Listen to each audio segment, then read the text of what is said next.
would be no way to access like these particular pieces of water without the rafts. And, here there's no boat landings. We literally had to throw the rafts off of a bridge, to be able to get into the water. And so, Oh, really? Hey, Steve, how you doing? hey, I'm good. How you doing, David? Excellent. Thanks so much for joining me this evening and showing off your build. You sent over some really killer photos of a lot of people having fun. I got these photos.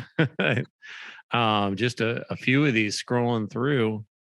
Looks like you guys are really doing some awesome outdoor activity there. Yeah. I run a fly fishing guiding company here called Eau Claire Anglers, and we're looking for some new ways to access some different water. And so we normally would fish out of hard drift boats, sort of bigger boats, but with some of the small rivers we had, we kind of wanted to add some rafts. And so we needed some way to put things together to make rafts that were really small and light and would work well for us. And so that's where you guys came in.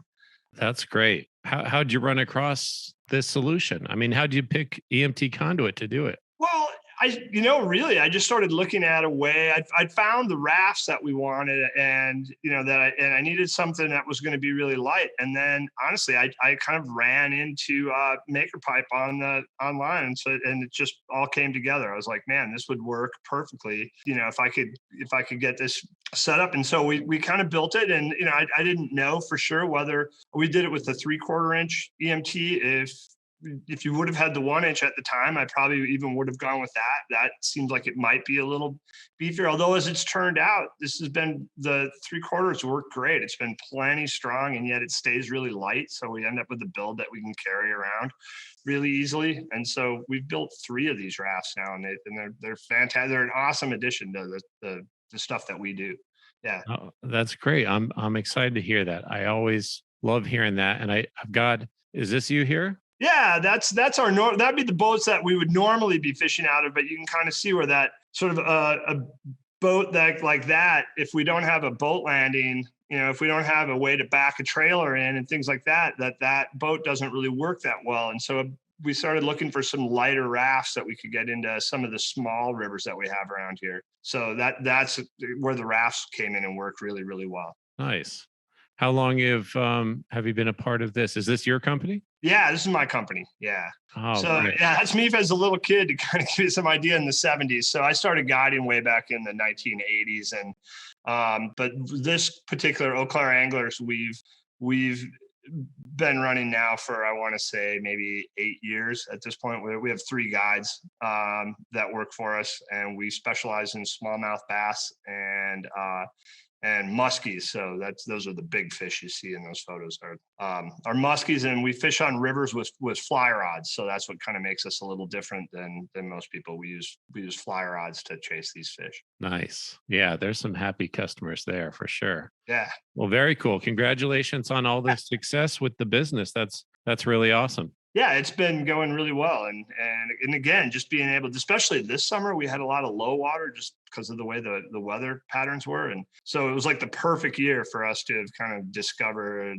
this, being able to build these rafts and be able to get into some places that we wouldn't have been able to get into without them. Neat. So you pick the raft first. That was a selection. And I've got a couple pictures. Tell me about the raft that you guys picked for what you were doing. Yeah, so the raft that we use for this, these are rafts these are 12 feet, and this is a particularly it's fairly narrow. We have kind of had 2 models. They're both 12 feet long, but we had these narrow ones are really light, so it's only about 45 pounds. But the key component to it is it's got what's called a drop stitch floor, and that floor, when you pump it up to the right pressure, it's like rock hard. So you have what it feels like a solid hard floor to stand on.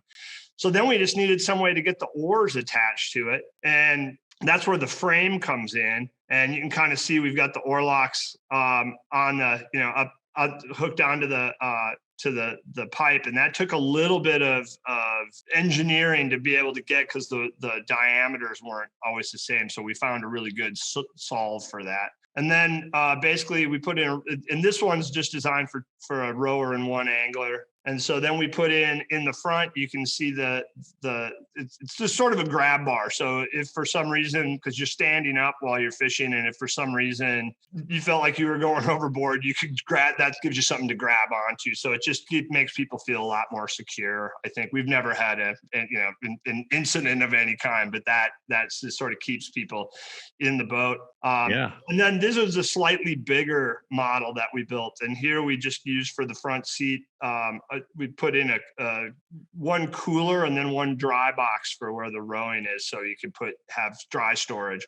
And this particular boat, then we can fish 2 anglers out of it. We built the front brace at first using the 45s with the maker's pipe, but we kind of ended up swapping those out for just using a conduit bender and building those like the same style as the Raft you showed before, because the fly line would sometimes get caught on those where the bent with the conduit bender just worked really, really well and was really easy. I was really surprised how I'd never worked with a conduit bender before. And I mean, pretty simple to do and have it turn out in a way that really worked well. Yeah. And nice bends that came out great. And I can see how, that it's a lot simpler and you don't have anything to catch on. Really cool. Yeah. And then they're just, it looks like they're strapped down. So they just strap into so it just gets held on by the D-rings on the side of the raft. And that's the same way if we would have gone to a larger company that really built more like heavy duty whitewater rafting style ones, you still are just going to hook them on with those straps the exact same way. Those are just cam buckle straps and it's super solid. They stay on. Nice. Really nice. Yeah. Yeah. Well, it seems like a great solution. And you were saying that they're really expensive, right? If you go and buy one, like if you're going to buy this solution, can you even buy it? Yeah, you could buy a raft that would be real similar to the ones that we're building. Maybe with, instead of sitting on a cooler, you'd have like a built-in seat or something like that. But you're looking at a raft probably at that point that's going to be real similar to that, would be about $7,000. Oh, wow. And so we were able to build those for the bigger raft was right around 1,100 total, including the raft, the oars, all the stuff. And then the smaller of the two, the slightly narrower one, I want to say our total costs on those were about $800. So, raft and everything to build them. So we're talking huge savings for us, and they work fantastic. I mean, there's really not a whole lot of difference. I mean, there we are on the river, and plenty of, in fact, in some ways they're nicer than the commercially available ones because we were able to build in that dry storage and the coolers, which you're going to need anyway. And ours are just incorporated as part of the raft. And so all of our, we have lunches and all of our stuff just built right into the boats. So they've just been an absolutely cool boat for us to be able to use. Nice. I'm so glad that worked out well for you and was affordable. When people tell me that, and it's usually a niche solution, right? When I hear that sort of thing, but like that it's got to be custom and I just love hearing it that it was able to benefit you and your business and you can do it for a lot less. And of course, we appreciate the business on the connectors as well. Yeah, I just really, and I can't stress it enough. I know people, but I didn't really know what we were going to get into when we ordered them, and they just ended up being, I mean, everything about those builds was really easy. I can't stress that enough. I mean, I built those frames. By the time I did the third one and it kind of been through the drill, I think I could it probably was an hour and a half, to 2 hours of total time. I mean, the cut, it's just measure them, cut the EMT, and there's 12, T connectors and the bend. I mean, it was really a very simple process once we kind of had been through it one time. So this is great. Yeah, you just have 2 rails and then 8 T connectors to kind of make the frame, this rear thing in the front hoop. Once you got it, the bends, that's great. What was the solution to attach the rower mounts? Yeah, so those oar mounts are the diameter is a little bit wider, and you're not going to actually be able to see it on that one because that was when we hadn't quite solved it yet. But we ended up discovering that if we used a piece of 1-inch Schedule 2 PVC and then split it, cut it cut them a short little piece that was going to go on, and then split those the long way. Right. Then we were able to kind of bake a sandwich, and when we clamped it on, it just went all tight onto the bar perfectly. And so, again, a really simple solution. You can't really. We were trying something else there with some foam, and it was not as good. But the PVC solution is perfect. It works really, really well. And so, Right. and again, easy, inexpensive, and solve the problem. Oh, well, that's great. That's all around. I guess it's kind of because we make a shim to kind of shim down to 1/2 inch EMT or from 1 inch to 3/4. So, kind of like that, just to take up the space. And it looked like it was sort of like a U-bolt. Yeah, it's just a U-bolt. And so once we had the sort of two pieces of the split PVC that we sort of sandwiched the EMT with, then once you put the U-bolt on, it just tightened it right down and worked great. I actually put a little JB weld in there just so these things wouldn't move around at all. But that has solved it. And we used them all. We rode them hard all summer and didn't, have not had all those towers have stayed rock solid. So they've been great. That's too cool. That's too cool. I love hearing that. Well, tremendous job on the build.